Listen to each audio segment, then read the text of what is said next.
I'm wondering if there is too much to borrow, for instance, because if you look at the moment, the federal government plans to borrow 1.63 trillion to finance 1.9 trillion deficit in the 2018 budget. It has already borrowed 5.8 billion trillion naira.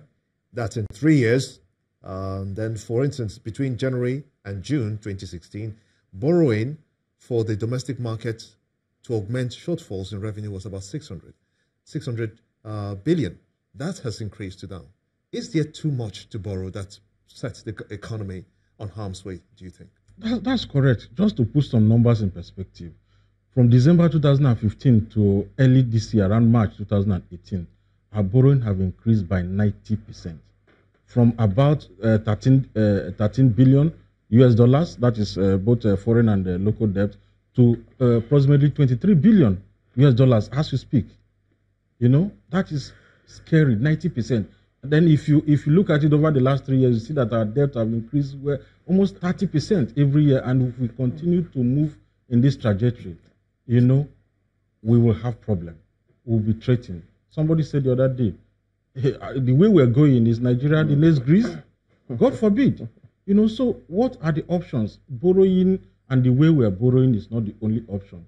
Not the only option. We begin to, okay, if we have borrowed, if we have almost doubled our debt profile over the last 3 years, the question is, where are we putting this fund? He says it's sustainable. You know, he talked about Abuja Kaduna Railroad. This Kaduna Railroad, we have been on, you know, work and a lot of revenue have chased this project over the years. But that's his long term. You know, yeah, over the years, not just, it didn't just happen over the last 3 years. You know, so the question is, what are we borrowing for? Is it for consumption? Is it for infrastructure? You know, right. we need to tie this debt to what they are coming to do for this country. What are the terms of this borrowing? You know, what are the interest rates? What are the moratorium? Is it tied to specific projects? That is the trajectory we are supposed to be moving in. And if you look at it again, the debt service according to DMO, over the last 3 years, we paid about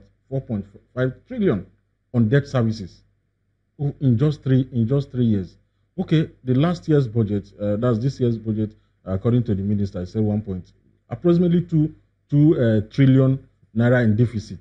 You know, while the capital budget is 2.9 trillion, just difference of 900 billion. So you find out that where your debt servicing is competing with a capital expenditure, it becomes an issue. And what is even the quality of the capital expenditure in that 2.9 trillion? Chairs, vehicle, if you really decouple it, you find out that the hard infrastructure there is still less than 50% in the capital budget. So these are the concerns, and citizens, analysts, stakeholders are beginning to ask questions. We want to tie most of our debt to specific projects, so that he mentioned on the second Niger bridge. We want to know what is the term, you know, from debt to project, not from debt to consumption, to salary, to wages, hospital bills.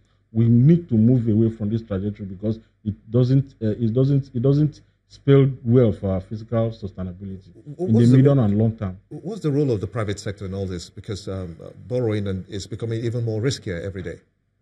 Yeah, the role of the private sector, even the impact on the private sector, is that as the government continue to compete with us in the banking hall and the debt market, there's a crowding out effect. An average lender wants to give money to government before he gives to private sector. That is one. So there's a crowding out effect on us. Two, there is also cost. Currently, you borrow, no matter your profile, between 25 to 30% in the commercial bank, all in.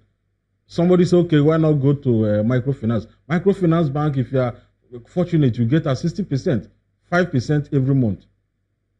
Sometimes up to 100%. So these are the challenges. So the impact on us is that you don't easily get credit. The condition is more tougher. It's tougher. The interest is tougher. You know, government say, okay, let's pass through the wing of incentive and all these intervention funds. But is it going around? Less than 1% of private sector players that need funds to expand their businesses, to open new plants, can't access this fund. And that is the reason why in this economy, people that fairly doing well in this market are people that have maybe associates, fund coming from abroad, almost zero interest rate, and conditionalities. The moratorium is a little bit longer. So when government competes with private sector in the debt market, crowding out effect is there, higher interest rate, is there, and so many other impacts. The question here is, do government have alternative? He said that government doesn't have alternative. To us, government have unlimited alternative, not just debt. Debt is just one of them.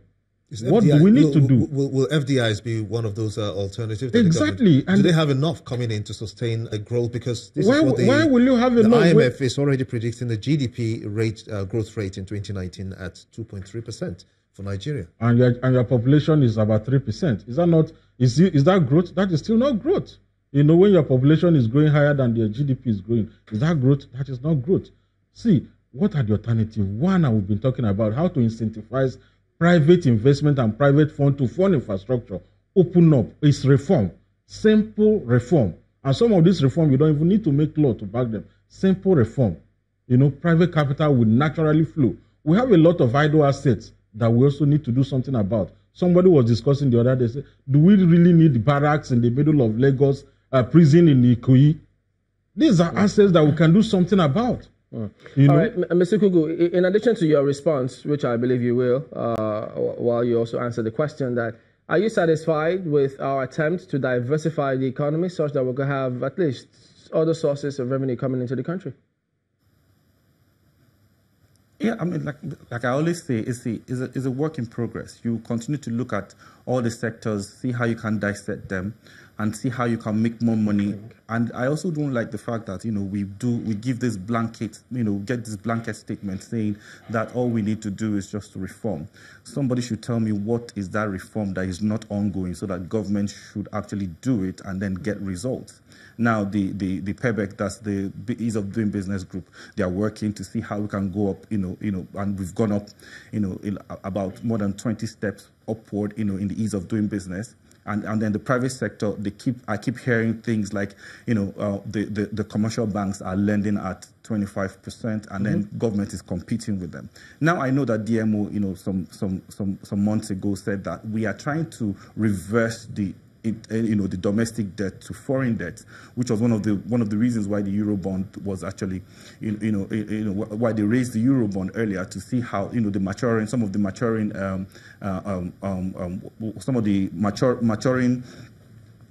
maturing debt will be taken care of. So again, I need to also say that the development finance institutions that exist in this country are also lending funds at below 10%, which is what some of the people in the private sector should take advantage of.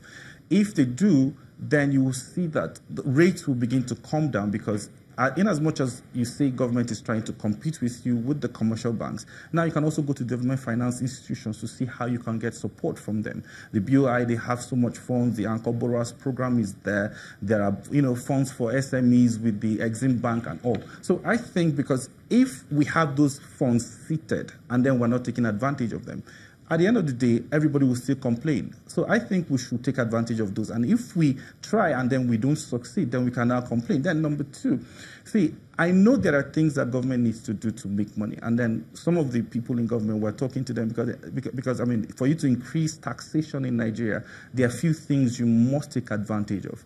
I've always said it. See, a BVN, if you don't tie it to things like C of O, there's no way on earth you will be able to do property tax in this country and then do it effectively. And these are simple things that can be done, starting from major cities like Abuja, Lagos, Port Harcourt. And then you begin to see revenues begin to increase. So I still think there are a lot of transactions, like I said earlier, a lot of assets, strategic assets that we need to take advantage of, that government needs to take advantage of, which I believe that a lot of work is going on, within the ICRC system and then the BPE, working towards, selling some of those assets so that we can generate more funds. So I think a lot of work is going on, and then it's not something that can happen. Let me ask, are we taking advantage of those which you've highlighted? Of course we are. Of course, How? Of course Tell we us are. about But like it. I said, it's a work in progress. There's no way everything can happen overnight. I know a lot of people want results, to just happen overnight.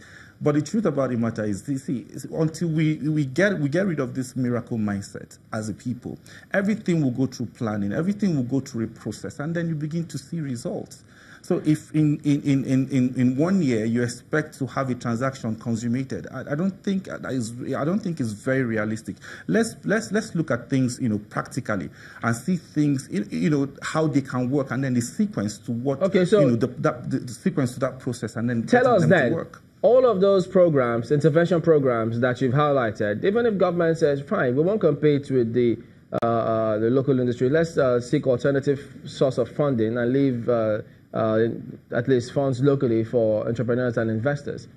Does it make sense if it's still at double digit, as you highlighted, 25% or thereabout? What can you achieve with that if others are coming into the country with far less of a percentage in their interest rates?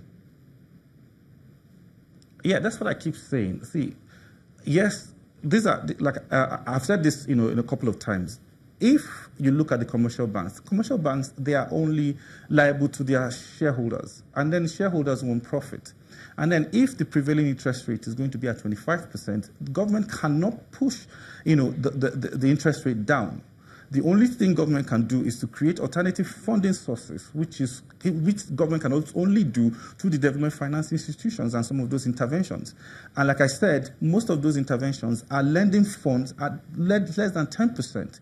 They are there, the funds exist. They are over, as I speak to you, there are over 200 billion sitting in Bank of Industry that have not been accessed by anyone.